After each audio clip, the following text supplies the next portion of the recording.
Alors, la nouvelle est tombée et elle a fait pas mal de bruit. La Martinique est devenue membre associé de la CARICOM, la fameuse communauté des Caraïbes. Forcément, ça a suscité beaucoup d'espoir et aussi pas mal de questions. On va donc regarder ça de plus près ensemble pour voir ce que cet accord change vraiment. Et la question que tout le monde se pose au fond, elle est assez simple. Est-ce que ça y est, c'est le début d'une nouvelle ère économique? Est-ce que les prix vont enfin baisser? Est-ce que le commerce avec nos voisins va exploser? C'est un peu ça l'attente, l'espoir qui est né avec cette annonce. Oui, mais.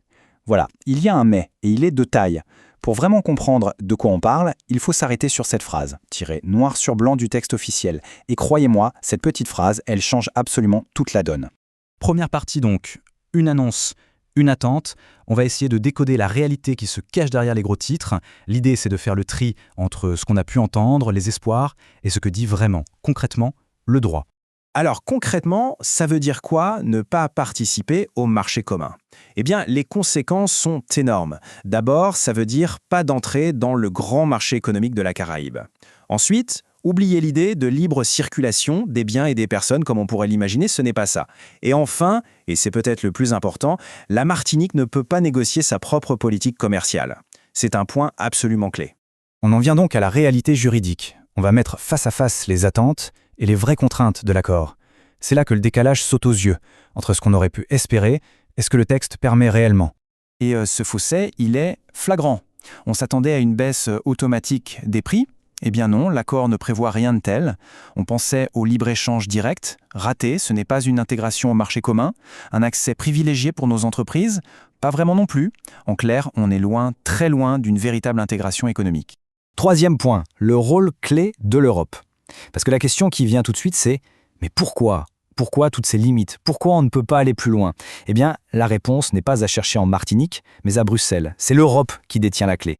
Et la logique juridique, elle est implacable. On peut la résumer en 3 points tout simples. Point numéro 1, la Martinique est une région ultra-périphérique, donc elle fait partie de l'Union européenne. Point numéro 2, tout ce qui touche à la politique commerciale, c'est une compétence exclusive de l'Union. En gros, c'est Bruxelles qui décide et pas les régions. Ce qui nous amène logiquement au point 3, la Martinique, toute seule, n'a pas le droit de signer des accords de libre-échange. C'est aussi simple que ça. Bon, ok. On a beaucoup parlé de ce que l'accord ne permet pas. Maintenant, la question c'est, mais alors à quoi il sert ce truc ? C'est ce qu'on va voir maintenant. Quels sont les véritables objectifs? Parce qu'il y en a bien sûr, mais ils sont plus, disons, stratégiques qu'économiques à court terme. En fait, tout l'accord peut se résumer en 3 mots, 3 verbes d'action. Observer, participer et créer des contacts. On le voit bien, l'idée ici, ce n'est pas de vendre ou d'acheter tout de suite, c'est de se préparer pour l'avenir. Alors traduisons ça en langage concret. Observer, ça veut dire faire de la veille, de l'intelligence économique, comprendre qui fait quoi, comment fonctionne le marché caribéen. Participer, ça c'est coopérer sur des projets bien précis, que ce soit les infrastructures, l'énergie, la culture, des choses ciblées. Et enfin, créer des contacts, c'est assez clair. Il s'agit de développer son réseau, de nouer des partenariats. On est dans le relationnel, pas dans la transaction commerciale pure et dure. On arrive donc au dernier point, voir cet accord comme un outil pour l'avenir. Il faut bien comprendre l'intention stratégique derrière tout ça. Ce n'est pas une finalité, c'est un instrument.